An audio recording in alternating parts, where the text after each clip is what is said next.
안녕하세요. 이현우 작가입니다. 서울 아파트 계약 해지율이 역대 최대를 기록하고 있고 심지어는 계약금 수억을 포기하면서까지 계약을 파기하는 사례들이 폭증하고 있습니다. 그래서 실제로는 계약서만 써놓고 나중에 슬쩍 취소하는 가짜 거래, 즉 시장가를 띄우기 위한 허위 신고가 만연해 있다는 의혹이 계속 나오고 있습니다. 이건 누가 봐도 시장을 교란하는 행위고 주가 조작과 본질적으로 전혀 다를 게 없습니다. 오히려 부동산은 거래 금액이 훨씬 크고 서민과 중산층 주거 안정에 직결되어 있습니다. 하지만 허위 거래에 대해 처벌은 고사하고 조사조차 제대로 이루어지지 않고 있습니다. 다행히 최근에는 시장에 대대적인 조사가 들어가기 시작했습니다. 덕분에 거래량이 급감하고 부동산 시장이 정상화될 조짐이 보이고 있는데요. 그래서 오늘은 그 상황을 알아보겠습니다. 지금 보시는 그래프는 서울 아파트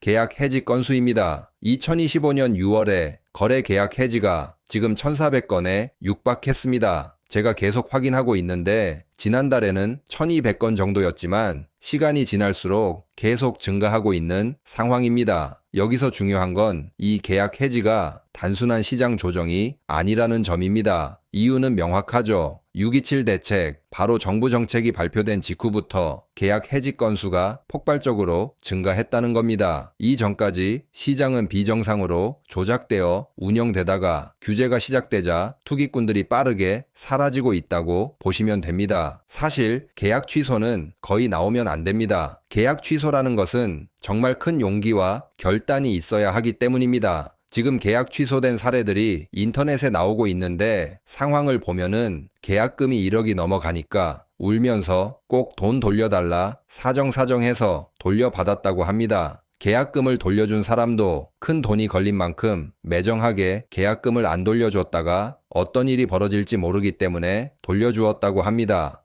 중요한 것은 계약 취소는 리스크가 정말 높기 때문에 아무리 정부 정책이 발표되었다고 하더라도 저렇게 한 번에 많은 사람들이 계약 취소를 쉽게 할 수 없습니다. 정말 몇 억 못 받을 각오로 해야 하는 게 계약 취소입니다. 6월 달에 계약 취소가 저렇게 많이 몰렸다는 것은 계약 취소가 비교적 쉬운 허위 거래가 많았다고 보시면 됩니다. 그럼 이번에는 계약 해지율을 살펴보겠습니다. 6월은 계약 건수가 많기 때문에 해지 건수도 많을 수 있습니다. 그래서 비율로도 살펴보는 것이 필요합니다. 지금 보시는 그래프는 2025년 월별 해지율입니다. 가장 눈에 띄는 건 5, 6, 7월입니다. 해지율이 모두 10%를 넘습니다. 모두 10건 중에 한 건의 계약이 해지되었습니다. 특히 언론에서 부동산을 띄우기 하던 3월부터 계약 해지율이 계속 상승했습니다. 굉장히 의심이 될 수밖에 없습니다. 앞에서 보신 사례처럼 실수요자라면은 계약을 쉽게 해지하지 못합니다. 이 시기에 집값 띄우기용 허위 계약이 우후죽순처럼 발생했고 정부의 부동산 규제가 발표되자 갑자기 대량으로 계약 해지가 되었다고 의심이 들 수밖에 없습니다. 여기서 중요한 것은 누가 계약을 해지했고 실제로 계약금이 오고 갔는가, 그리고 허위 계약이라면은 처벌이 가능한가입니다.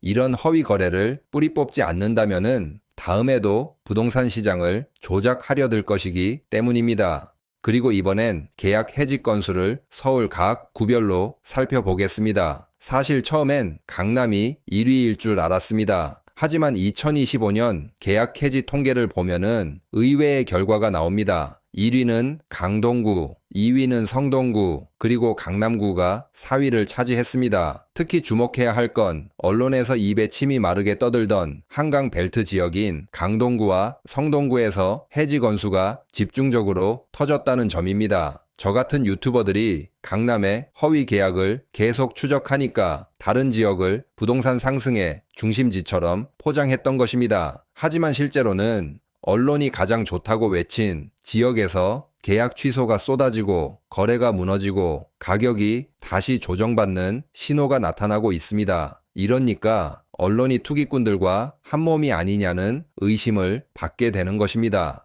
그래서 제가 강동구의 계약 해지 거래를 조금 더 들여다봤습니다. 물론 해지 건수가 워낙 많아서 전부 확인하긴 어렵지만 그 중에서 가장 고가 거래 상위 5건만 살펴봤더니 놀라운 사실이 드러났습니다. 바로 전부 고덕 그라시움 단지였습니다. 이게 우연은 아닐 것입니다. 투기 세력들이 뭉쳐서 특정 지역과 아파트를 대상으로 시세를 조작하고 있는 흔적으로 의심됩니다. 물론 언론은 한강 벨트를 강조하면서 마치 풍선 효과가 생겨난 것처럼 선동했습니다. 몇 건의 조작된 고가 거래만으로도 언론은 한강 벨트 상승장이다 라고 선동을 시작하고 일부 실수요자들은 그런 뉴스를 믿고 뒤늦게 추격 매수에 나섰습니다. 그런데 실제 상황은 대부분의 거래가 등기로 이어지지 않고 취소되거나 미등기 상태로 남아있는 경우가 많습니다. 결국 선동의 희생양인 사람들이 생겨난 것입니다. 그리고 지금 언론에서 서울 집값이 폭등했다, 부동산 불패다, 이런 뉴스가 쏟아지고 있습니다. 하지만 진짜 집값은 과연 오르고 있을까요? 화면에 보이시는 건 소비자 물가 지수를 반영한 실질 아파트 가격입니다. 표면적인 가격이 아닌 물가 상승률까지 고려한 실제 가치를 보여주는 지표죠.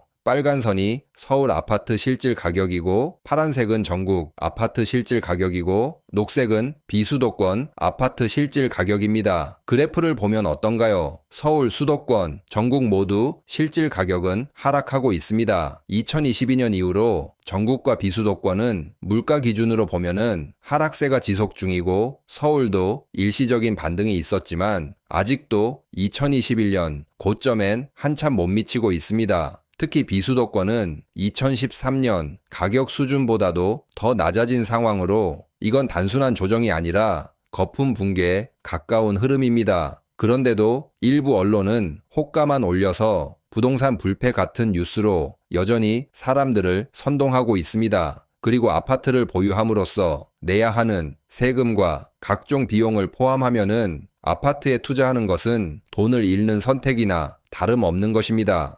그리고 부동산을 구매하려면은 대출을 받아야 합니다. 서울 아파트를 현금으로 구매할 수 있는 사람은 거의 없다고 보시면 되는데요. 대출을 받으면은 삶의 질이 수직 하락하게 됩니다. 대출을 갚느라 소비도 못하고 아무것도 할 수 없기 때문입니다. 왼쪽 그래프를 보시면은 지금 우리나라 가계부채 비율은 꾸준히 상승해 왔고 그에 반해 소비 여력은 계속 떨어지고 있습니다. 빚을 내서 집을 사면 결국 쓸 돈이 사라지는 구조라는 겁니다. 그리고 오른쪽 그래프도 보시면은 부동산 대출이 늘어날수록 경제 전체의 유동성 효과는 오히려 감소하고 있습니다. 다시 말해 빚은 늘었는데 경제는 더 느려지는 악순환에 빠진 겁니다. 특히 우리나라의 DSR, 즉 갚아야 할 원리금 비율도 세계에서 두 번째로 높기에 금리도 무섭지만 부채 자체의 규모가 더 무섭게 되었습니다. 이제 부동산 불패 신화는 끝났습니다. 부동산을 들고 있으면은